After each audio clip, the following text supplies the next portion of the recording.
we like that one. That felt just like the swing that we were trying to work on.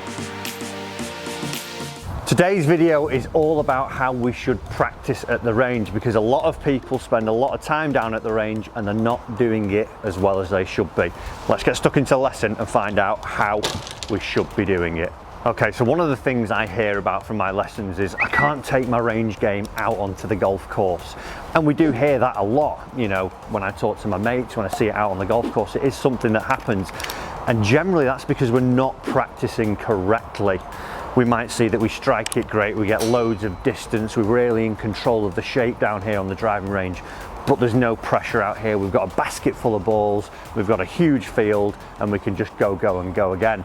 But if we practice correctly and do a few little things, we should be able to see that we take our range game out onto the golf course. So let's have a look at it. I'm going to take you through a practice session now and actually show you the structure of how I would go about one of those to see that I'm getting the most out of my golf game. So first things first, I've come down to the range here at Trafford Golf Centre and I've got my 40 golf balls. You might be someone who practices with 100 balls, you know, 50 balls, 40, whatever it may be. But what I'm going to sort of say is structure this in a time sort of frame, or just make it according to however long and how many balls you would practice for. So the first thing that we'd do, you know, one of the big things that I see wrong is people come down, get the balls, go for the biggest club driver and just start whacking it. Now, you wouldn't walk into the gym and try and deadlift the heaviest weight in the gym. You'd probably do a little bit of cardio to warm up first, then build yourself up into that. So we're going to do the same thing here on the driving range. We're going to probably spend maybe 4 or 5 minutes, 10, 15, 20 balls, just having a loosener, finding a little bit of rhythm in our golf swing, hitting some small wedges and just trying to get a feel for the club, get a feel for our hands and what the motion of the club is doing as we come down onto the range. We're not going to go out straight away and try and hit full out and try and base ourselves on that straight away. So whether it's a pitching wedge, a lob wedge, a gap wedge, you know, a 9-iron, just focus solely on this starting part of the warm-up on your rhythm, just trying to wake those muscles up, pick a target, don't be too focused on it, but we're just trying to get the speed, the strike, and like I say, whether it's 4 or 5 minutes, 10, 15, 20 balls, whatever it may be, pick that target and just find that rhythm as we're going through it. So one more for me, and then we're going to move on to the next stage of our practice session. So the second stage of your practice plan is all about technical work. You may have a coach at the moment, a PGA professional that you're going to see, and he has prescribed you a couple of drills. It might be one for your driver, one for your 7-iron swing and one for your short game. But whatever it is, you're going to go down there with some purpose. And what I like to do, as we can see here, I've got a practice plan on my phone. I make notes. So when I go down to that range, I know that I'm not just going to go, oh, well, I fancy a 7-iron today. I'm going to whack this one for X amount of balls. Then I'll try a 4-iron. That looks pretty good.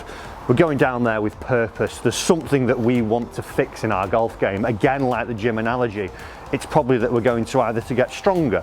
We might be going just to get our overall fitness in shape. We might be going to lose weight, but we're going there with a purpose when we go down. So when we come to the range, we've got to also do the same thing.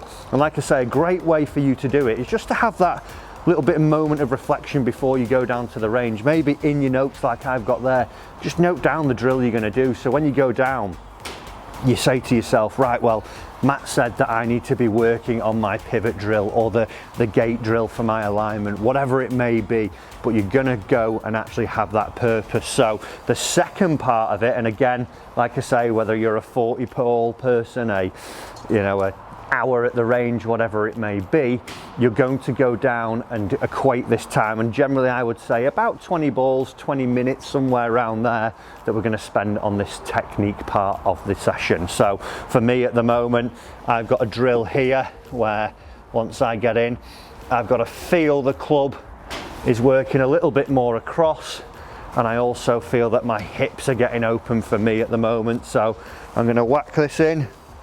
And like I say, there's probably a drill if you've had a lesson that you're going to be working on at the moment, but when I go now and hit these shots, I know that my main focus is all about what I'm doing with my hips. So let's hit some shots me focusing, having the rehearsals as well. I'm not just trying to hit these full out. I'm going through a method of what it is I'm trying to feel, because when you're doing this drill section, it's all about changing your movement and changing the feels in your golf swing. So have that time to reflect, that time to feel what it is you're trying to do as you go through.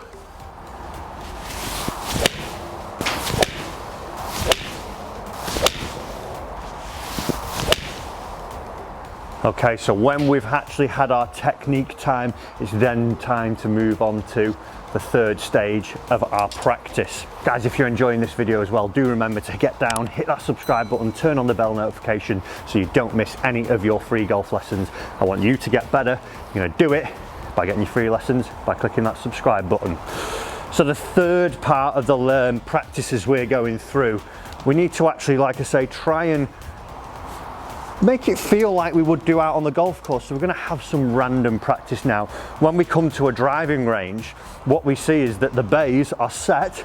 We've got square mats here, and we can just fall into the trap of thinking that we're practicing our alignment. So everything that I do is just aimed out in this way.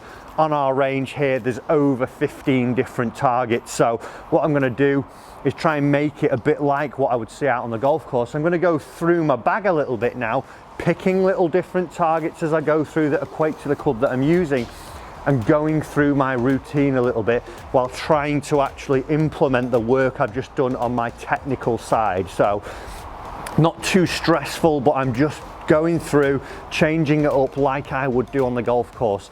Every shot I hit on the golf course isn't from a flat lie, it isn't from the same distance, and it isn't going in the same direction, so we've got to change it up a little bit. So we'll pick a target here and try and go through your full routine as you would do out on the golf course as you're going through it. So I've got my 7-iron to the 175 target, I'll have my practice swing feeling, and then I'll come in, I'll line it up, pick my target here, and try and replicate that same feeling as I go through now.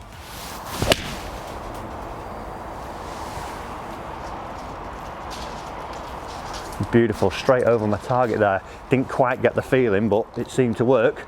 Okay, so I've had one with that. I'm now going to go, let's go up to a 4-iron here. Let's change the target we're aiming at. So we'll go out to the 200. So that's how far this should carry as we go through. So again, just getting my routine, my feeling of what I've just done in my technical side, pick my target and line it up.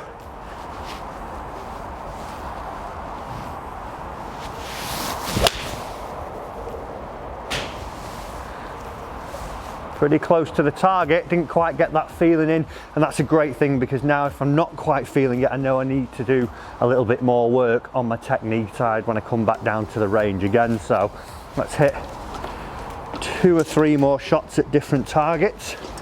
Let's go a close one, let's go 75.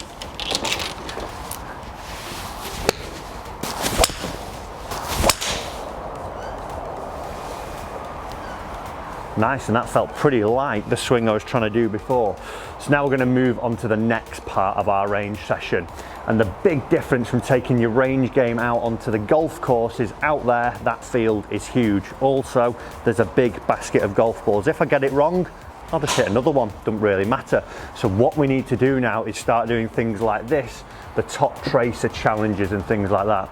Most ranges are starting to get these now, and we're seeing that practice is becoming more technology based. We're seeing it actually being more involved. Instead of just hitting balls on a field, we can now actually measure practice and do different things like this. So we're going to do the top tracer approach challenge, and on here that's 9 different shots to 9 different targets, and it puts some pressure on me because it records my score and it actually gets publicised out there at the range and whatever it may be. And what I want to do, guys, I want to challenge you. If you've got a top tracer range near you, go down, do the challenge at Kiwar Island, tag me in your final score, and anyone who beats me, or anyone really, I'll post them, and we'll see that we're getting a little bit of pressure as we're going through these swings. So Kiwar Island, we're going to start the game, and that is how we're going to do the stage of pressure, actually replicating what we see out on the golf course for the next stage of the practice session. So challenge 1 is 123 yards. Basically, we have to pick different targets that equate to the number on the screen and try and hit it as close as possible. It goes in feet from distance from pin, adds all those up and we get a final score. I ideally, after 9 holes, want to be round about somewhere 250 feet would be pretty good. So first one, let's go. Not a bad start there, 11 feet in, so we're going to whiz through the 9 shots now and then wrap it up at the end. Ooh, it's a bit big. No! That was not a good one. Oh no. So not my best score there, 377 feet. I definitely need to do some work on that. A lot of penalty shots there from missing a few greens, so got to get working on that swing. And then the final part we need to do, as we're just finishing off, maybe save 4 or 5 golf balls just at the end, just to leave on a nice note with that good strike, that good feeling, just warming down with some small pitches again. Bit like we started, not really focusing too much on technique and swing feel, just trying to focus on that rhythm and leave on a real positive of a really nice strike, just with the ball clipped away and you're warming down a little bit again like you would do in the gym. Guys, if we can see that we practice in this manner and we get these things happening, we're going to see that we take our range game out onto the golf course. Hopefully not like mine one there, but hopefully yours will be better. So structure your practice like so and you'll see that you get much more from it. Guys, I hope you've enjoyed this video this week. We're going to clip one more away. If you have, remember, hit that subscribe button down below, turn on the bell notification and don't miss any of your future lessons. See you in the next one.